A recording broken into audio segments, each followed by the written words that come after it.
Okay, so here's my idea of theory. We'll be very careful to keep the paper in the same place so it doesn't go out of shot. Right, so the first thing is obviously to find a pen that works. Let me just check this works. Talk among yourselves for a sec. And that doesn't work. Right. Let's try a different pen. Try one of these.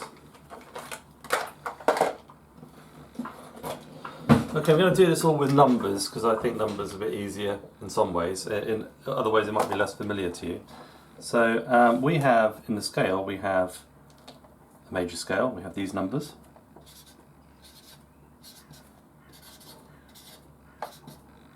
Okay, and these numbers represent the scale degrees. So it goes 1, 2, 3, 4, 5, 6, 7, 1. Okay, now within these scale degrees we have certain degrees that are more or less stable than others. So for example, for this one is pretty stable, the 1. 1, 3 is pretty stable. 3, less stable though, so I'm going to put 2 lines there. And 5 is fairly stable. 1, 5, 1. Okay. The other notes have less stability to them. So for example, the 7.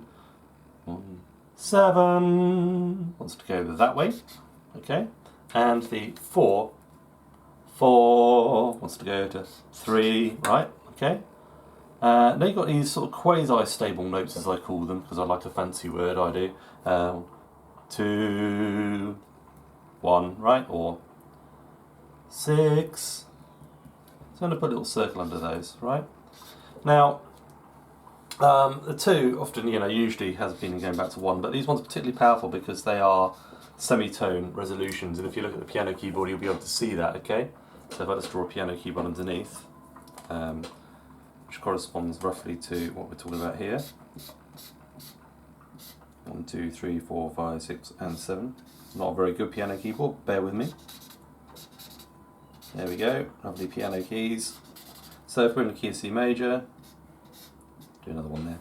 In the key of C major, 1, 2, 3, 4, 5, 6, 7, 1. Now you'll notice that that's a semitone. You'll notice that that's a semitone. There's no black notes in between them, right? So that's basically the dynamics of the scale. Now you're thinking, well, that's pretty obvious stuff. What has that got to do with jazz, or jazz harmony, or anything else? Well, the one thing I'd like to draw your attention to is the 7/1 resolution. Okay, because in jazz, this is no longer that important. And if you watch the other video that I'm going to link below, he the guy who makes this video very nicely outlines sort of the classic kind of 3-function version of harmony, which works really, really well for common practice harmony, tonic, sub-dominant, dominant basically, and categorizing chords according to whether they have the 7 in or the 4. But what I want to point out is that in jazz melody, the 7 is often thought of as a resolution note. For example, 1, 3, 5, 7, 7, ba ba ba bum, 5, 3, 7, for instance, Misty, struggling with some barbecue. So I mean, the 7 there is not functioning as a note that is resolving into the 1. It's just sitting there, and it's over time. I think what's happened is the pianists have incorporated those rogue sort of diatonic but slightly interesting notes into their chords. I think what you can think of with the history of jazz piano is the 2 hands becoming more and more integrated. So early on you have ragtime and stride styles where it's basically triads, and then later on you get in one hand while the melody's happening in the other hand. A bit later on you get Bud Powell, who is still kind of rooted in the stride tradition with his left hand, but he's playing obviously bebop lines like Charlie Parker in his right hand, okay, in his melody hand. And then slowly that moves on to Ahmad Jamal and Red Garland, who are using slightly richer voicings. Then eventually you get people like Bill Evans and these on to Herbie Hancock, Keith Jarrett, Chick Corea. And I would say what's happening is the two worlds are getting closer. So the accompaniment chords incorporate more of these interesting melody notes. But the melody notes go right back to Louis Armstrong in the 1920s and all of that. So there is a rich tradition of using that note as a as a melody note, 7 without resolving to 1, and there's also a rich tradition of using the 2 without resolving to 1. So if you think 1, 3, 5, 7, 2, 1, 7, 2, sorry, and you hear that a lot in Charlie Parker. Now the question is whether or not that's an upper extension of the chord or whether he's just thinking of that as a melody note. Nobody knows is the answer, but in any case it doesn't really matter too much for our theory. Okay, so the next step, hopefully that doesn't show through too much on camera, is, I think, to organise the diatonic chords in terms of whether or not they contain this note here, the fourth. And the reason why I've kept onto the fourth is the fourth is known, sorry I keep on moving backwards and forwards, but the fourth is known in sort of modal jazz theory as the avoid note of the Ionian mode, right? So the fourth note, if I play 1, 3, 5, I can't put a 1, 1, 3, 5,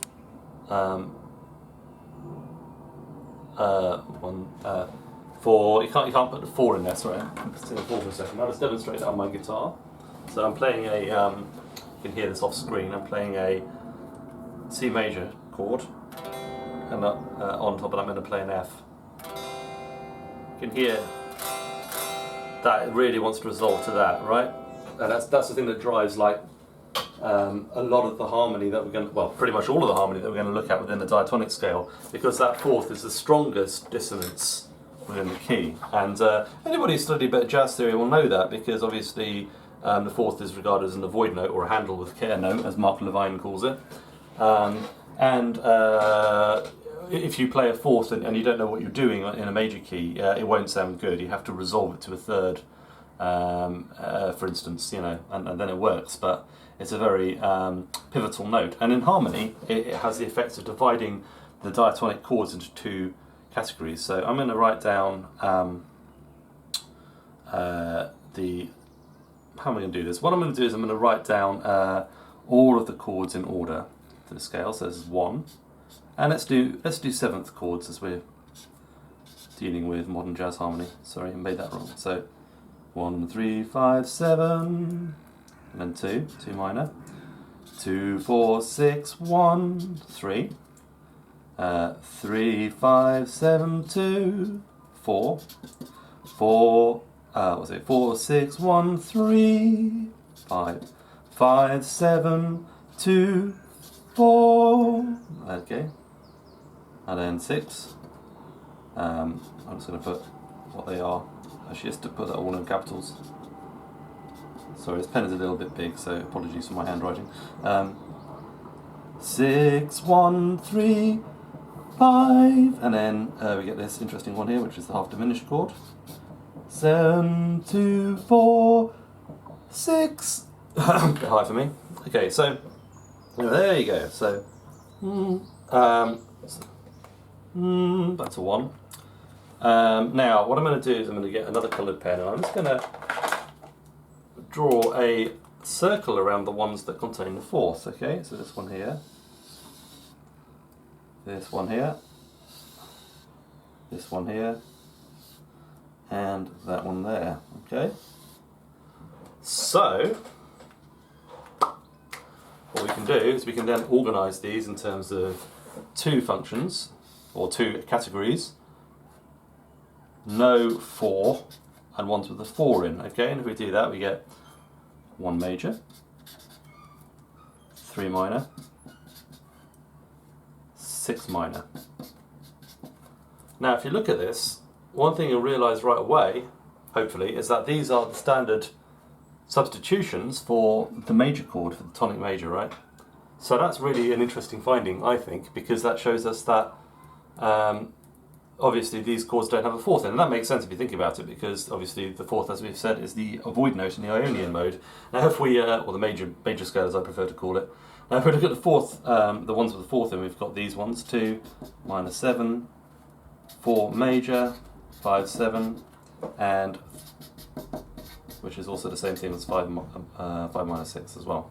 So this is another very interesting finding, because what we have here is what Cheryl Bailey calls the family of 4. And these chords are, I'll just do another sheet just to kind of lay it out a bit clearer. These chords are basically built on, if I go for 5, 7, and it's 1, 3, 5, flat 7, but within point of the view of the key, the notes are 5, 7, 2 and 4, right? So in that case we can build these chords. So we've got the 5, 5, 7, sorry I made that a bit clearer, 7 half diminished, 2 minor 7, and this is the flat, this is what we call a flat 7, sorry what I'm doing that, it's 4, 7, 4 major 7, okay? So we've got the 5, 7, 7 half diminished, 2 minor 7, 4 major 7th. That, by the way, is often known as a flat 7 substitution because of that. This is known as the important minor in Barry Harris theory. And this one here is also the important minor if you make it into a, because these two chords are the same, right? 2 minor 6 and 7 half diminished. And the 5, 7 is obvious, right? So these are, so basically what we've done is we've basically divided the scale into two categories. The substitutes for the major chord and substitutes for the dominant chord. So therefore, I kind of feel that there's only really two categories of chord, and that's basically tonic and sort of dominant, sub-dominant, or whatever you want to call it. And if we use the dominant scale, as we do with the Barry Harris examples, to improvise, and what we're doing is essentially we're basically grouping all of these things together, okay? And you can also use these as well. So what you get is, in fact, with the dominant scale, because you're playing the major scale from 5,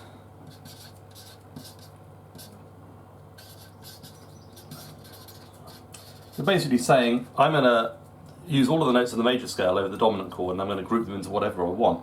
But I'm going to look at it from the point of view of dominant, and then I'm going to make sure that I resolve into that with those notes also available to me as well. So these are the different notes. And actually, if you do that, then what you get there is a, well,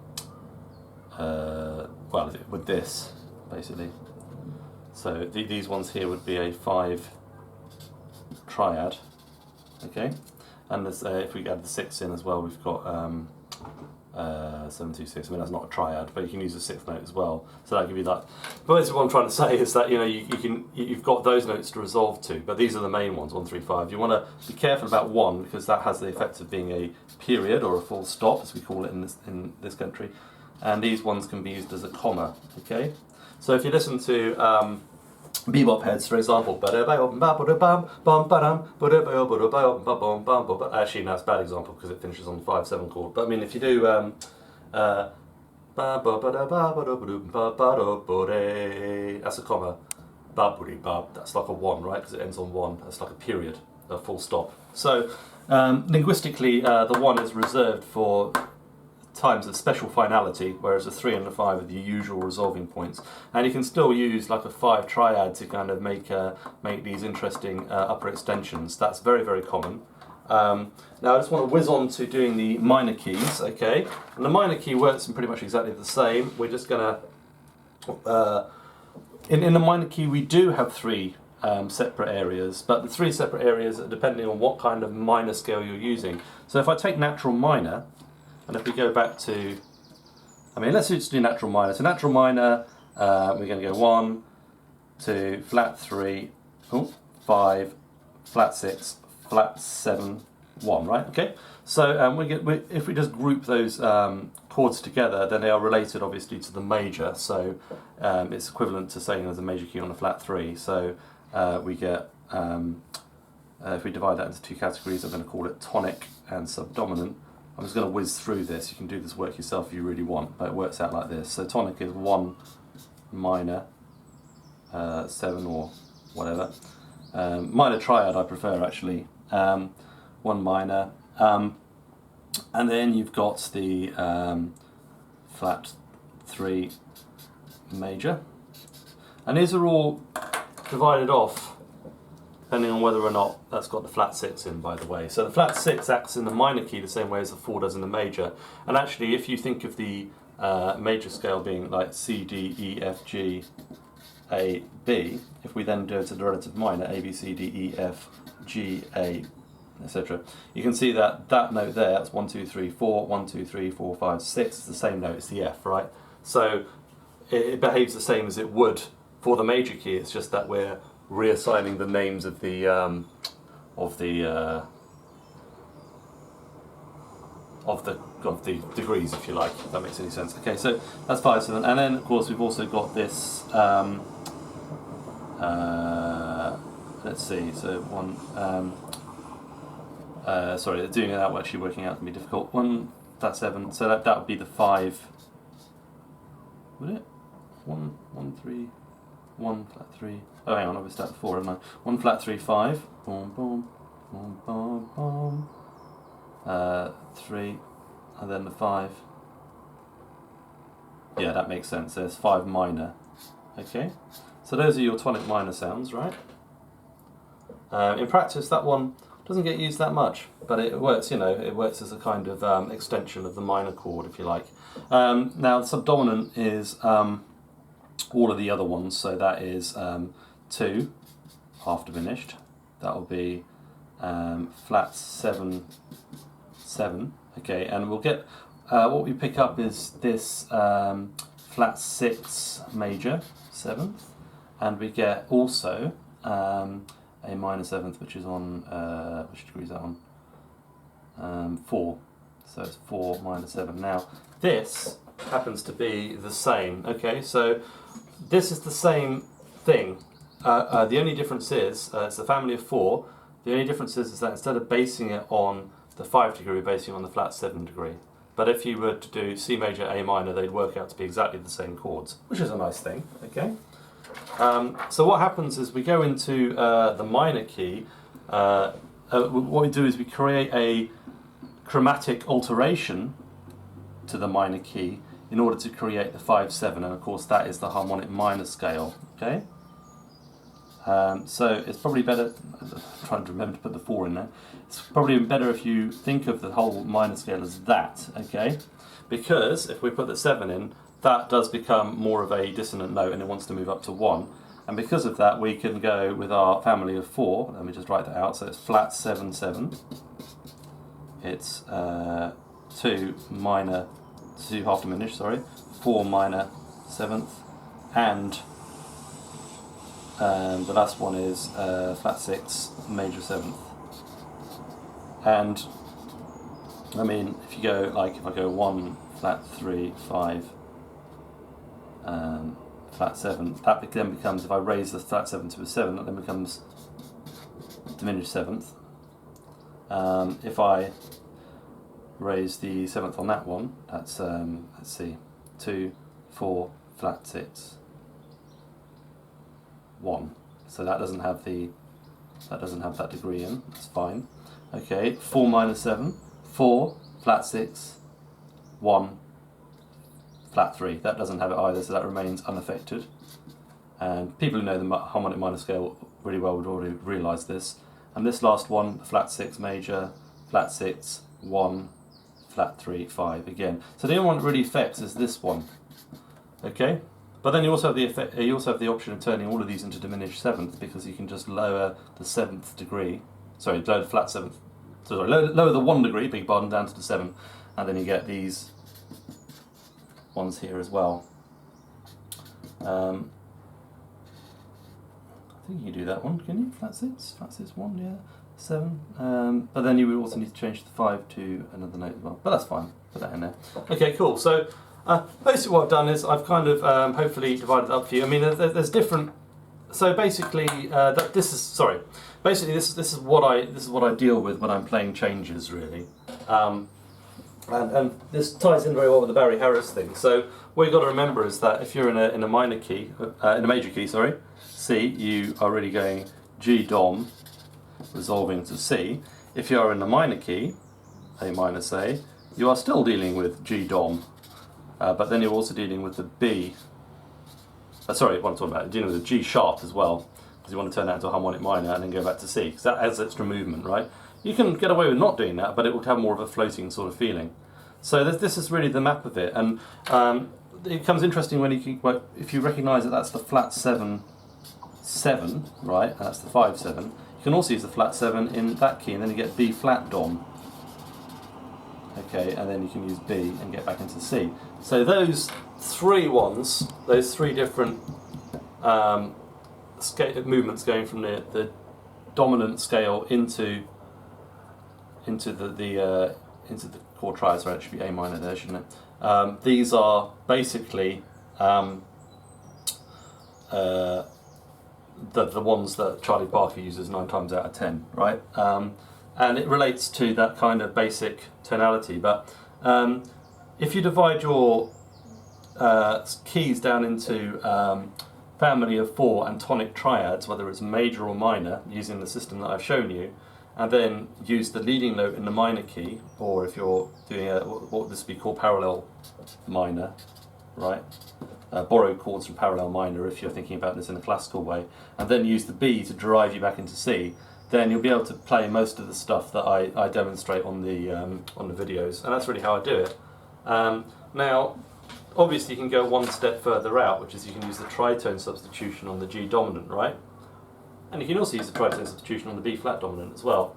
And the effect of this is to complete the diminished symmetry, if you like, which is great. But it's a little bit outside the scope of what we're dealing with today, and I just wanted to sort of demonstrate that this minor kind of resolution, which you can hear from basically all of the classic players, is it just falls very naturally out of the the mathematics of the scale. And then if you want to move on to doing more interesting chromatic things, then you can. Now, as a final sort of word, I just want to say that the addition of let me just take this back for a second. If you look at this, you'll notice the G sharp, and anybody who's into Barry Harris will realise that's a significant note, because if I write this out, what you end up with is the Barry Harris major 6th diminished scale, okay? And this can be thought of a number of different ways, but you can see that how that scale unifies the major and minor keys, relative major and minor.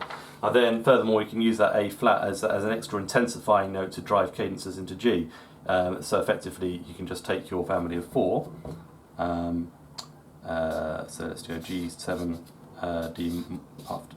B half diminished, D minor 7, and what's the last one? F major 7th. And then you can just take that A note and put it down to an A flat, and you get this stays as G7. This becomes B full diminished, D minor 7 becomes D half diminished, and F major 7th becomes F minor major 7th. So that's a further, and I use that one a lot as well, okay? Just drops out of the major 6th diminished scale, which comes out of this stuff. So this is, for me, if I had to write Barry Harris down on the back of an envelope, well, I mean, it's taken a few envelopes, but I'll give you the idea of that. I mean, it's a way of systematizing something which I think is well known. But I think just separating those triads out into, or those chords rather in the key, out into family of 4 and tonic triads. So in the very basic version of that, it's just, where has it gone? It's just this, right? I'm then doing the same thing for relative minor, and then using the G sharp note to alter them so that you get more of a push into the minor key, will get you a long way in bebop. And furthermore, understanding that you can swap that over for an A flat will give you a lot of the sounds that you get in jazz harmony, and you can also make that swap into parallel minor.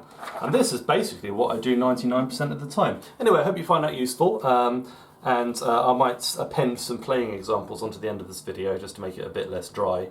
Let me just try and sing some of these examples to you, because I realise I've been writing a lot but not singing much. So let's go back to C, or whatever that note that is. 1, 2, 3, 4, 5, 6, 7, 1. So there you go. 5, ba, ba, ba. That's G7, right? Ba, ba, ba, ba, ba, ba. Okay. Ya, ba, ba, ba, ba, ba, ba, ba, boom.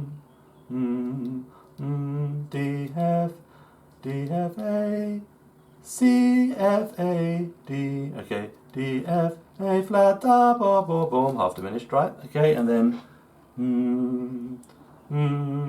4. Ba, ba, ba, ba. Sorry, it's dominant. 1, 2, 3, 4. Ya, ba, ba, ba, ba, ba, boom, ba, ba, ba, ba. That's a bit flat, sorry. Ya, ba, da, da, then ya, ba, ba, ba. Ba, ba, ba bum ba ba ma ba ba bum. That's the F minor major seventh, right?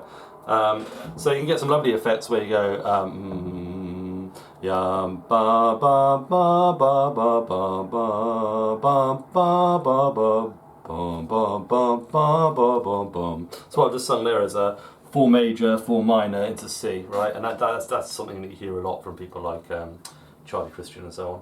Anyway, yeah, I hope that was of interest. I'll do some playing because it's probably easier to hear than my singing, but it's good to try and practice singing these things as well. And it all falls out of it rather neatly. Thanks for watching.